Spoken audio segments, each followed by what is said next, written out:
大家好，我係 Cooking Moo。今日我哋嚟整煙三文魚菠菜鹹批。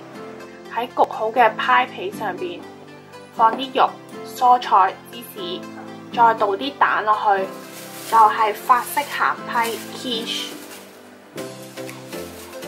呢個係上一次整牛肉批剩低一半嘅批嘅皮。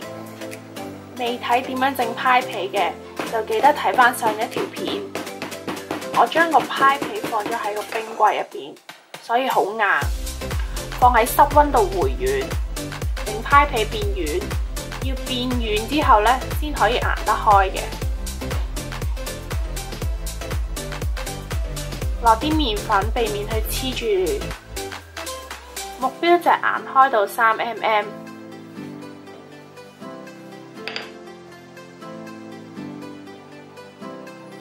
每碌開個麵團一兩下，就要記得轉一轉，避免個批皮黐住嗰個台。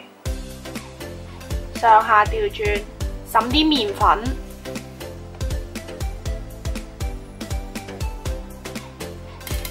硬開到個批皮比個批嘅模直徑大2cm，用碌棍捲起個批皮。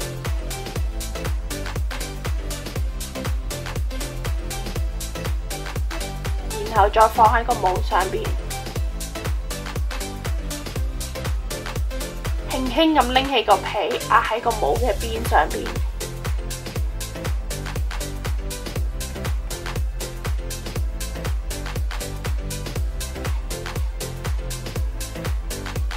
用刀割走多餘嘅批皮。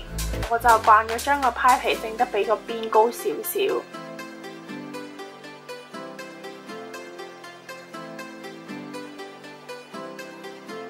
呢度好危險，有裂紋嘅話呢，等陣倒入去嘅蛋呢，好容易流出嚟嘅，最好就要補咗佢。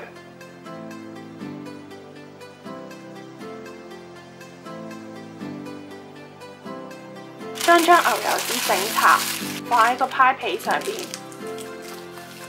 倒滿一層紅豆、黃豆、綠豆或者白米都可以嘅，壓住喺個批皮上邊 blind bake 慢烤。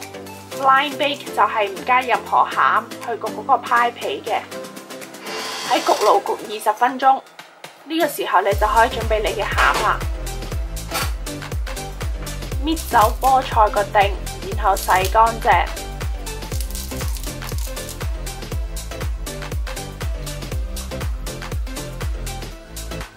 一定要洗乾淨。見唔見到呢度啲泥水呢？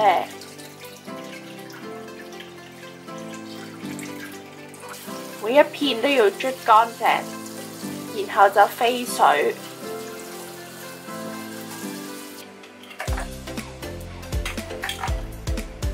放喺熱水度煮30秒之後，就可以拎起放喺冰水入邊啦。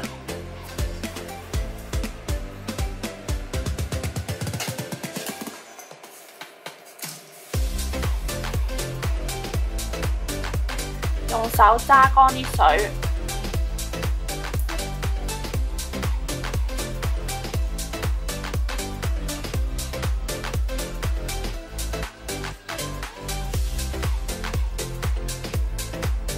再剪細，每一段呢就大概2至3cm。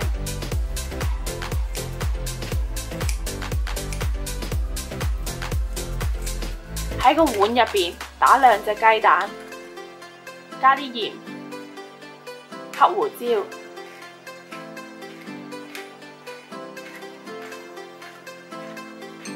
先發勻佢哋。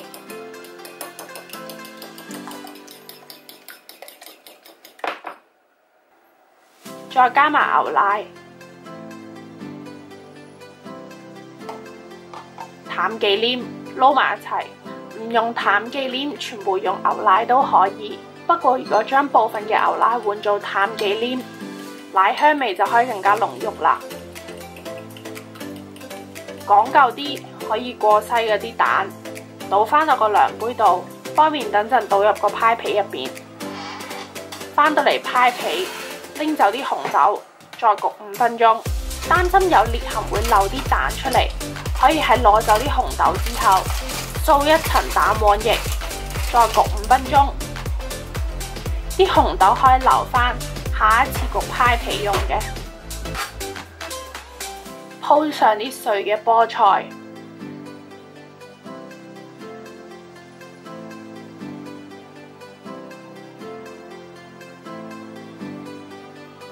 將啲煙三文魚搣細，鋪喺啲菠菜上邊。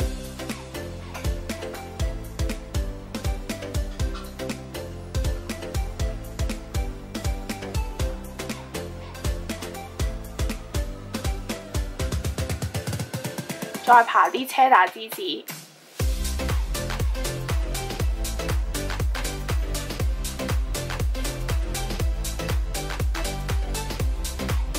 倒啲蛋汁落去，最好你啲餡料係全部浸晒喺啲蛋液入邊嘅。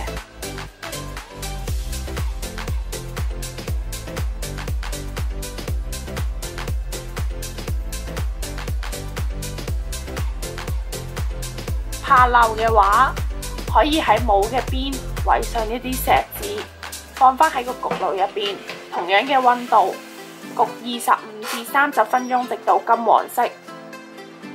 出爐之後先攤凍10分鐘，再甩帽。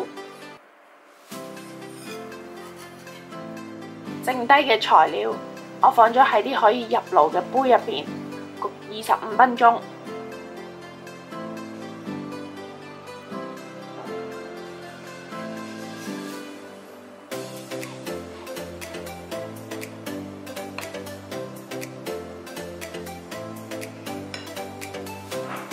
記得 subscribe 我嘅 channel 同埋 follow 我嘅 IG， 我哋下次見。